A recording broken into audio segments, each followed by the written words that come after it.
경기도 성남에서 주사를 맞은 환자들이 집단 감염 증상을 보였다는 소식 어제 전해드렸는데요. 이 KBS가 병원 내 주사로 인한 감염 의심 사례 100여 건을 추가로 확인했습니다. 피해자 6명은 결국 숨졌습니다. 탐사보도부 이승철 기자입니다.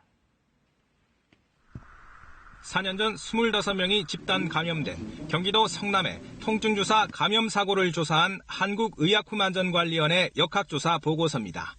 주사제를 조제하거나 보관하는 과정에서 세균에 노출됐을 가능성이 있다고 적혀 있습니다. 무균 상태가 보장되지 않는 식염수통에 주사제를 섞어 환자들에게 주입할 혼합액을 만들었다는 진술도 확보했습니다. 이렇게 만든 혼합액에서는 세균이 검출됐습니다. 왜냐면 그 당시에도 완벽했어요. 당시에 뭐가 문제가 있었으면 고쳤겠죠.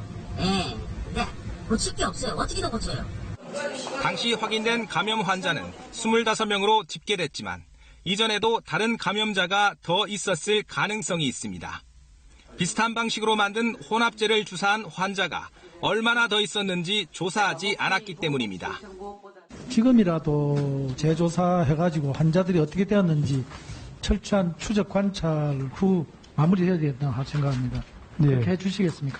그 당시에 어떻게 조사가 이루어졌고 했는지 내부 자료부터 검토를 해보고 저는 미진하다고 생각되면 적극적으로 검토를 하도록 하겠습니다. 알려지지 않은 주사 감염 사고가 더 있었는지 확인하기 위해 의료중재원 감정서를 분석해봤습니다. 병원 내 감염이 의심되는 환자 452명 가운데 주사로 감염됐을 가능성이 있는 환자가 모두 110명. 이 가운데 6명은 심각한 감염으로 사망했습니다.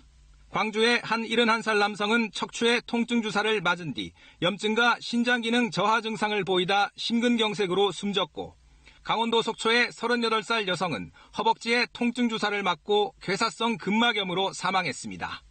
경남 지역 58살 남성 역시 허리에 통증 주사를 맞고 세균성 뇌수막염으로 숨졌습니다. 110건에 이르는 주사 사고 절반 이상은 이른바 동네병원으로 불리는 1, 2차 의료기관에서 발생한 것으로 드러났습니다.